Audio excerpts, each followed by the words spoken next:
Hello everyone, हम लोग आज देखेंगे क्लास 10th मैथ के यूपी बोर्ड परीक्षा में पूछे जाने वाले मोस्ट इम्पॉर्टेंट क्वेश्चंस जो कि 4 नंबर में पूछे जाते हैं। वेरी मोस्ट इम्पॉर्टेंट है एग्ज़ाम के लिए। तो आइए शुरू करते हैं।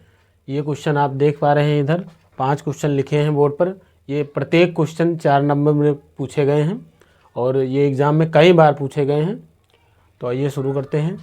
पहला क्वेश्चन है आपका, निम्नलिखित सारणी से बहुलक ज्ञात कीजिए। ठीक, एक क्वेश्चन आपके एग्जाम में बहुलक माध्य माध्यिका का 100% 4 नंबर में आपको मिलेगा। ठीक, इस तरीके से तो हमने जो है अगले वीडियो में माध्य के और बहुलक के भी क्वेश्चन इसके माध्यिका के क्वेश्चन करा दिए हैं और बहुलक के भी करवा दिए हैं। आप उनको भी वीडियो को देख लीजिएगा। बाकी शुरू करते हैं। यहाँ पर आपको जो है बहुलक निकालना है, तो वर्ग अंतराल दिया गया है।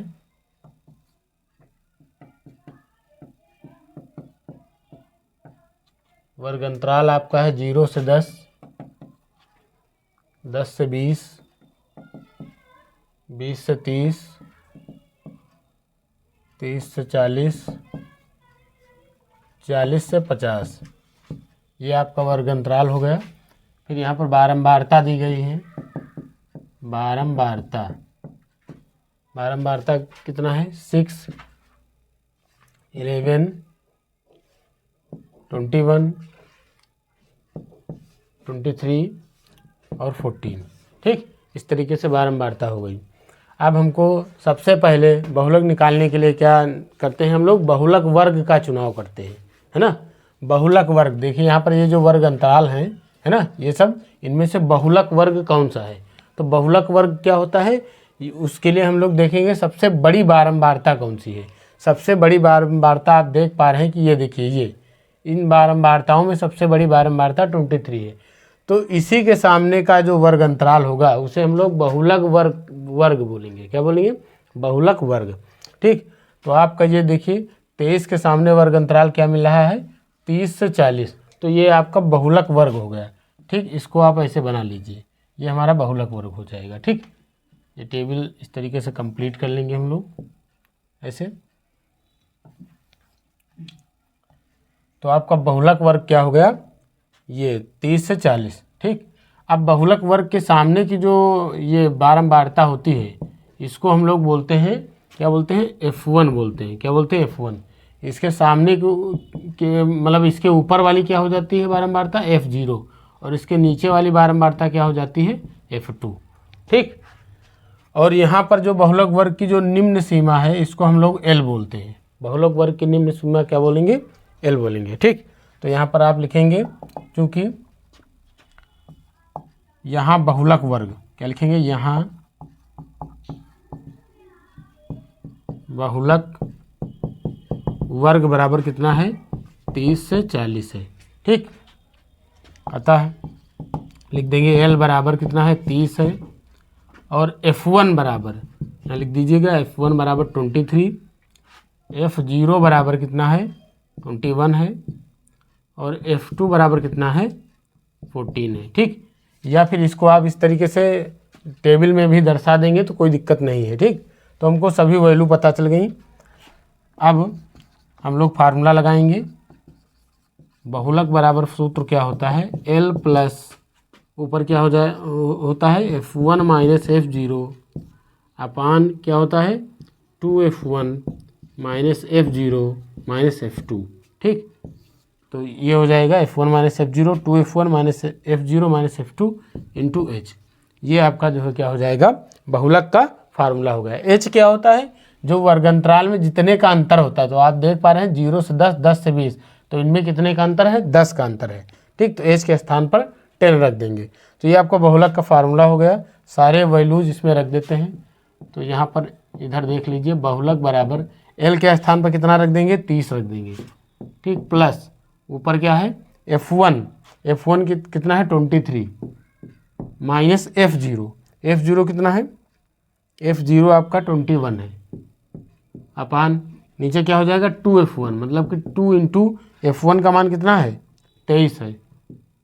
माइनस का F0 का मतलब 21 माइनस का F2 का मतलब कितना है?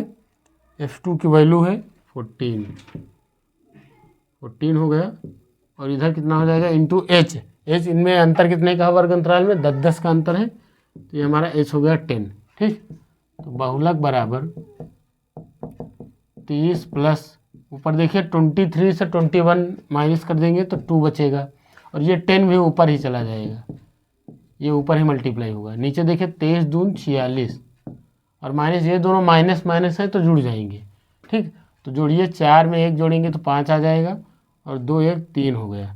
ठीक, अब इसको सॉल्व करेंगे तो 30 प्लस ऊपर 10 दूना 20 अपान नीचे 46 से 35 माइनस करेंगे तो 6 से 5 गया 1 बचा, 4 से 3 गया तो 1 बच गया, है ना। तो 20/11 हो गया। अब आप या तो यहाँ पर एलसीएम लेकर सॉल्व कर सकते हैं, या इसको ऐसे भी सॉल्व कर लेना। 30 को ऐसे लिख दीजिए, 11 से इसको डिवाइड कर देंगे। 11 एकम 11, देखिए 11 एकम 11, 8 9 बचा, 11 9 20 होता है, पॉइंट लगा देंगे, 90 हो जाएगा। ठीक, तो 11 8 88, तो आप इसको 1.8 लगभग लिख सकते हैं। सॉल्व करेंगे तो कितना हो जाएगा, 30 में जोड़ेंगे तो 31.8, इतना लगभग बहुलक बराबर हमारा क्या हो जाएगा, आंसर हो जाएगा। यानी कि हम कह सकते हैं कि बहुलक बराबर कितना आ गया, 31.8, ये आपका क्या हो गया, आंसर हो गया। ठीक, यहाँ पर देखिए ये जो 31.8 आया है, इसको आप जो है 11 को एक बार और ले जाएंगे। यहाँ देखिए 11 8 88 हुआ था ना, और 90 था तो 2 बचा था, पॉइंट फिर लगा ही है तो 20 हो जाएगा। तो दोबारा एक बार और ले जाएंगे तो 11 एकम 11 है, यानी कि अगर इसको हमने एक बार जो है डिवाइड किया है, आप इसको 2 बार और एक बार डिवाइड करेंगे तो 31.81 भी लिख सकते हैं आंसर, या फिर 31.8, ये भी आंसर सही है आपका। ठीक, अगला क्वेश्चन देखते हैं, क्वेश्चन नंबर 2। 2 अंकों की एक संख्या के अंकों का योग 9 है। इस संख्या का 9 गुना संख्या के अंकों को पलटने से बनी संख्या का 2 गुना है, वह संख्या ज्ञात कीजिए।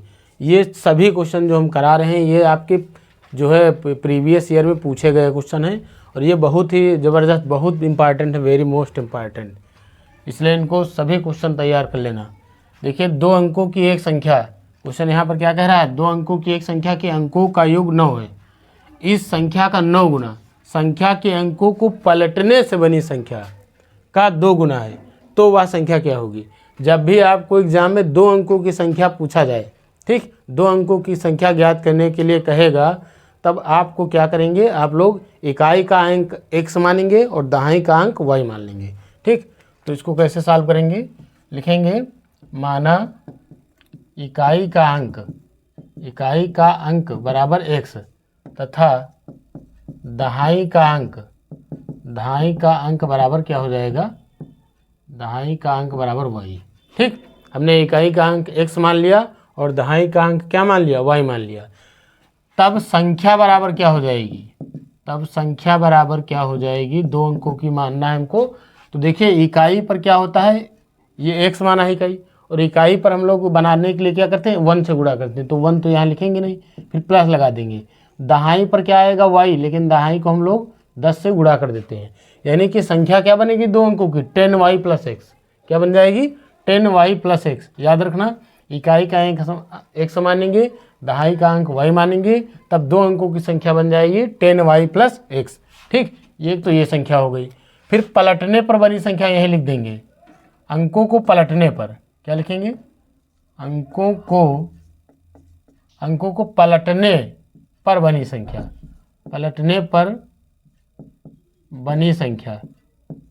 अंकों को पलटने पर बनी संख्या। तो अंकों को पलट देंगे, यानी जो है इंटरचेंज कर देंगे x y को, तो पलट देंगे तो जहाँ पर एक y था वहाँ x आ गया, जहाँ x था वहाँ y चला गया। ठीक, इस 10 को इधर उधर नहीं करेंगे, सिर्फ x y को बदल देंगे।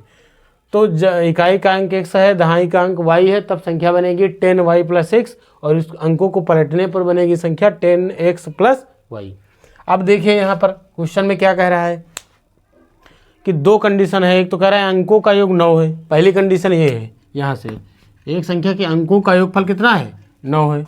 तो यहाँ पर देखिए शर्त पहले क्या लिखेंगे, पहली कंडीशन ये है कि अंकों का योग यानी x + y = 9, समीकरण 1 हो गया।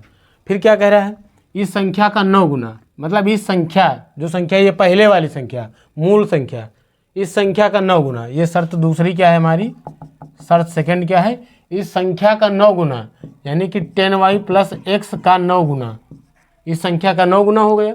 ठीक, अंकों को पलटने से बनी संख्या का 2 गुना है, तो ये मूल संख्या है इसका 9 गुना, और बराबर पलटने पर बनी संख्या क्या थी 10x प्लस वाई, इसके कितने गुने के बराबर है, इसके 2 गुने के बराबर है ना, इसके 2 गुने के बराबर है।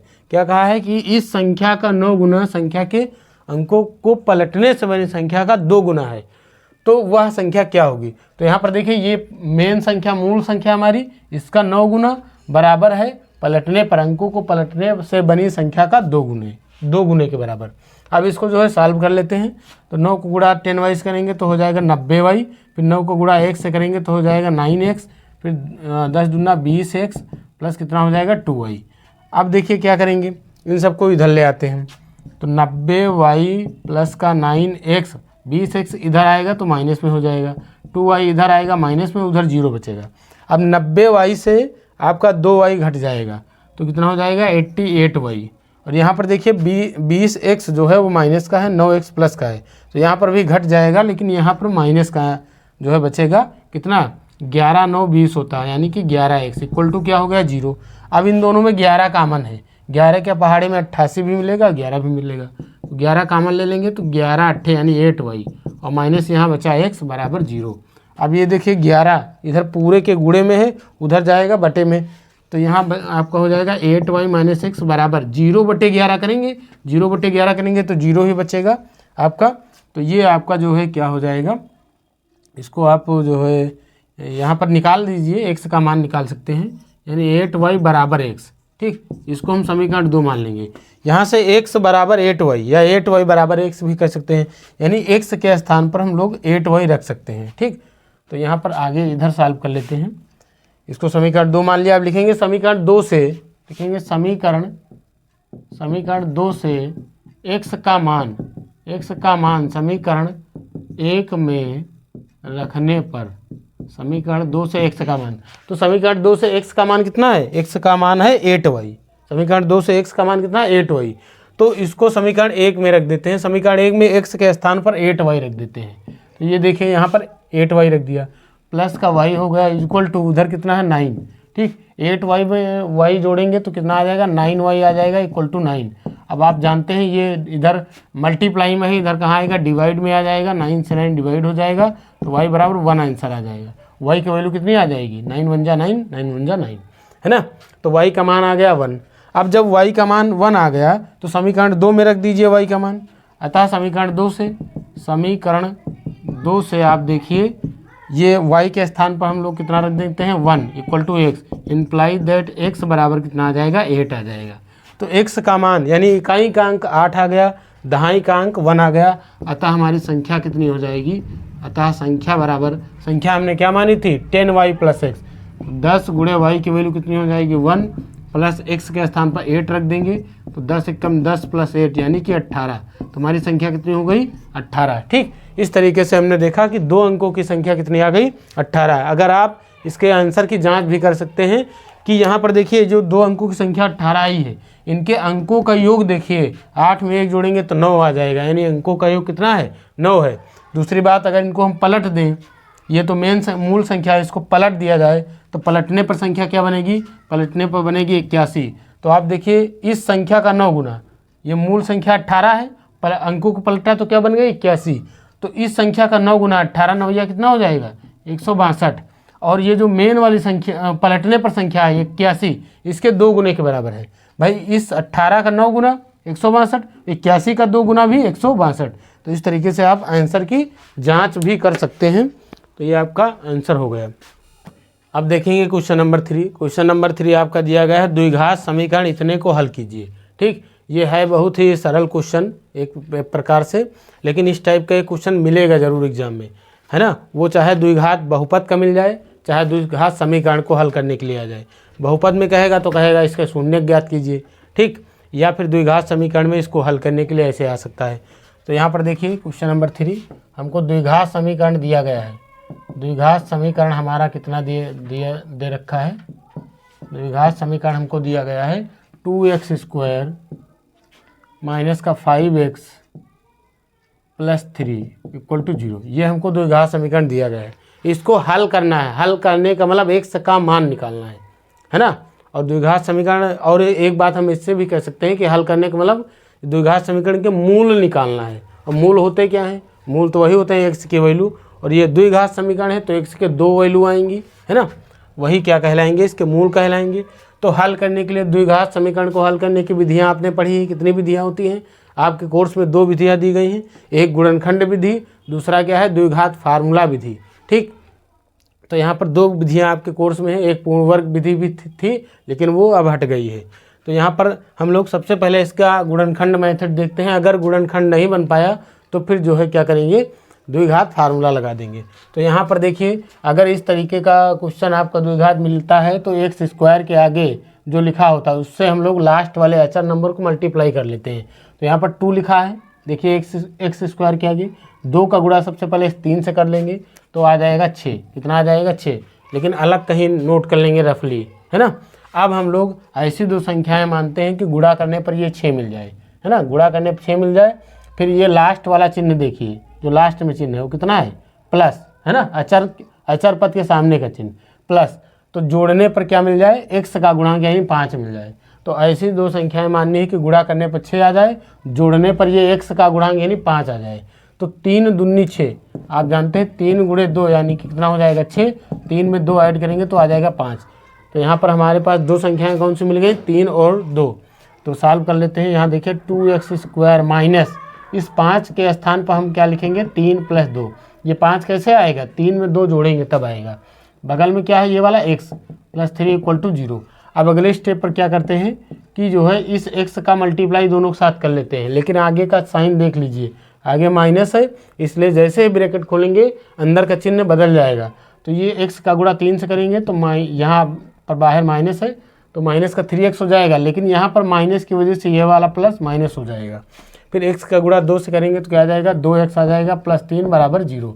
ये आपका इस तरीके से हो जाएगा। अब पहले दूसरे में कॉमन ले लेंगे। पहले दूसरे में हमको सिर्फ x मिल रहा है कॉमन, तो x हो गया। यहाँ क्या बचा? 2x minus 3। भाई यहाँ से x स्क्वायर था तो 1x चला गया तो 1x बचा। यहाँ पर अकेला x था तो बाहर निकल गया तो सिर्फ 3 बचा। फिर अब तीसरे चौथे में क्या कॉमन दिख रहा है? तीसरे चौथे में कुछ कॉमन नहीं दिख रहा है, लेकिन जब कुछ कॉमन नहीं होता तो 1 कॉमन होता है। अब उसको हम ऐसे कॉमन लेंगे कि यही चीज़ आ जाए, क्योंकि हमको ये 2 ब्रैकेट जो आते हैं उनको सेम बनाना है। तो यहाँ पर 2x किस में है? प्लस में है, तो इस 2x को भी प्लस करना है। तो जब चिन्ह का परिवर्तन करना होता है तो हम माइनस कॉमन लेते हैं, और कुछ नहीं कॉमन है तो 1 कॉमन हो जाएगा, यानी यहाँ पर माइनस का 1 कॉमन हो जाएगा। यहाँ पर ये 2x प्लस का हो गया। अब जब माइनस का कॉमन लेंगे तो जो प्लस का 3 था वो -3 हो जाएगा इक्वल टू 0। यहाँ पर आप देख पा रहे हैं 2 ब्रैकेट हमारे सेम हो गए, और ये अगर समान आ गए समझ लीजिए आपका क्वेश्चन सही है। तो इन ब्रैकेट्स को एक बार लिखते हैं तो 2x माइनस 3 एक बार हो जाएगा। फिर ये x और ये -1 इनको एक ब्रैकेट में लिख देंगे इक्वल टू 0। यहाँ पर देखिए इसका गुणनखंड हो गया, यहाँ पर इसका गुणनखंड हो गया, यानी गुणनखंड का मतलब इस तरीके से फैक्टर में हमने इसको तोड़ लिया। अब ये दोनों ब्रैकेट 0 के बराबर हैं तो एक लाइन खींच देंगे तो ये अलग अलग भी 0 के बराबर हो जाएंगे। जब दोनों आपस में जो है 0 के बराबर हैं तो अलग अलग भी 0 के बराबर होंगे। यहाँ से देखिए 2x बराबर 3 हो जाएगा, क्योंकि इधर माइनस में 3 है, बराबर के उधर गया प्लस का 3। यहाँ देखिए x -1 था तो x बराबर 1 हो गया, तो x की वैल्यू 1 तो 1 आ गई। यहाँ पर देखिए x बराबर सॉल्व करेंगे तो 2 गुणे में है, किस में चला जाएगा? बट्टे में, तो x बराबर 3/2। अतः x के 2 मान आ गए। अतः हम लिख सकते हैं अतः x बराबर हमारे पास आ गया 1,3/2। तो ये हमारे जो है हल हो गया। ये जो निकला है 1,3/2 इस द्विघात समीकरण का हल हो गया। हल करने का मतलब है x के मान निकालना, यानी जो है मूल निकालना, द्विघात के मूल। तो ये द्विघात समीकरण है तो इसके 2 मूल निकलेंगे, तो हमारा आंसर हो गया x बराबर 1,3/2। देखेंगे क्वेश्चन नंबर 4। क्वेश्चन नंबर 4 आपका दिया गया है, यदि एक बगीचे का परिमाप 120 मीटर और क्षेत्रफल 800 मीटर स्क्वायर है तो उसकी लंबाई और चौड़ाई ज्ञात कीजिए। जबकि दिया गया है कि लंबाई चौड़ाई की 2 गुनी है। ठीक, अब देखिए ऐसे प्रश्न हमने बता रखा है पहले वीडियो में कि ऐसे प्रश्न कभी भी आए आपको 2 चीज़ें निकालनी हो तो एक को x मान लीजिए, एक को y मान लीजिए, और जो है सॉल्व कर लीजिए समीकरण बना करके। या फिर कभी कभी क्या होता है कि जो है कोई ऐसी सिचुएशन दी होती है कि हम एक चर मानकर भी जो है क्वेश्चन को सॉल्व कर सकते हैं। ठीक, अब देखिए यहाँ पर हमको क्वेश्चन में गिवन है कि लंबाई जो है, ये शर्त दी गई, लंबाई चौड़ाई की 2 गुनी है ना, यानी लंबाई जो है वो चौड़ाई की 2 गुनी है। तो यहाँ पर हम लोग केवल x मान लें, अगर हम चौड़ाई x मान लें तो लंबाई हमारी 2x हो जाएगी। ठीक, क्योंकि लंबाई चौड़ाई की 2 गुनी है। तो यहाँ पर हम लोग ये केवल x मान कर ही चलते हैं। ठीक, तो मान लेते हैं, माना क्या है, बगीचा, क्या लिखेंगे, माना बगीचे की चौड़ाई बराबर x है ना, और किसमें, मीटर में, x मीटर, बगीचे की चौड़ाई x मीटर, तब लंबाई कितनी हो जाएगी, लंबाई बराबर कितनी हो जाएगी, 2x, क्योंकि लंबाई चौड़ाई की 2 गुनी है ना, तो लंबाई हो जाएगी 2x मीटर। ठीक, अब प्रश्नानुसार यहाँ पर ये क्वेश्चन ऐसा है कि 2 शर्त दी गई हूँ, एक तो परिमाप दिया गया है 120 मीटर और एक एरिया दे रखा है 800 मीटर स्क्वायर। तो आप कोई भी एक शर्त से जो है आंसर निकाल सकते हैं। तो परिमाप वाला ज़्यादा ईजी है, तो ये परिमाप 120 मीटर दिया गया है और लंबाई चौड़ाई अलग अलग है, इसका मतलब ये आयत ही होगा। ठीक, तो आप जानिए कि परिमाप 120 मीटर है, तो लिखेंगे प्रश्नानुसार चूँकि बगीचे का परिमाप बराबर, बगीचे का परिमाप आपको दिया गया है 120 है ना। अब ये आयताकार बगीचा है, तो आयत का परिमाप क्या होता है, 2 ब्रैकेट में लंबाई प्लस चौड़ाई, 2 ब्रैकेट में 2, यहाँ पर गुणे का निशान है, 2 गुणे ब्रैकेट में लंबाई प्लस क्या हो जाएगा, चौड़ाई बराबर 120। ये जो है आयत के परिमाप का फार्मूला है। अब यहाँ पर देखिए, इस 2 को चाहें तो आप काट सकते हैं, 2 एकम 2, यहाँ 60 हो जाएगा। लंबाई हमारी 2x है और चौड़ाई कितनी है, x है, बराबर उधर 60 बचा, 2x में x जोड़ेंगे तो 3x आता है, 60 हो गया, इसको भी काट सकते हैं, 20 हो जाएगा, x बराबर 20 मीटर, यानी कि हमारी जो चौड़ाई हो 20 मीटर हो गई। तो x बराबर अगर 20 है, यानी कि अतः चौड़ाई, ये हमारी क्या है, चौड़ाई है, यहाँ लिख देंगे, चौड़ाई कितनी आ गई, 20 मीटर आ गई है ना। अतः लंबाई बराबर, अतः बगीचे की लंबाई बराबर, लंबाई 2x है तो 2 गुणे कितना हो जाएगा, 20, यानी कि 40 मीटर। ठीक, तो ये आपका जो है आंसर हो गया, यानी कि चौड़ाई आपकी आ गई कितना, 20 मीटर और लंबाई कितनी आ गई, 40 मीटर है ना। तो लास्ट में ये आप लिख दीजिएगा यहाँ पर, अतः बगीचे की लंबाई बराबर 40 मीटर तथा चौड़ाई बराबर 20 मीटर। एक तो ये तरीका हो गया। दूसरी बात, इसको जो है हम ये जो क्षेत्रफल, अब आप कहेंगे क्षेत्रफल का तो यहाँ पर कोई यूज ही नहीं हुआ, तो क्षेत्रफल अगर परिमाप के अलावा क्षेत्रफल वाली शर्त से भी निकालेंगे आप, तब भी आपका आंसर यही आएगा, लंबाई आएगी 40 और चौड़ाई आएगी 20। अगर आप उत्तर की जांच करना चाह रहे हैं तो आयत का जो है क्षेत्रफल क्या होता है, लंबाई गुणे चौड़ाई, आप लंबाई को चौड़ाई से गुणा करके देखिए, 40 को 220 से गुणा कीजिए, 40 गुणे 20 बराबर 800 आ जाएगा। ठीक, तो इस तरीके से आपका ये आंसर हो गया। अगला क्वेश्चन नंबर 5, ये भी बहुत ही तड़कता भड़कता मोस्ट इंपॉर्टेंट क्वेश्चन एग्जाम में तहलका मचाने वाला। दिखाइए कि रैखिक समीकरण 3x - y बराबर 2 तथा 9x - 3y बराबर 6 के अनेक हल होंगे। यहाँ पर देखिए, इस टाइप का भी एक क्वेश्चन एग्जाम में देखने को मिलेगा।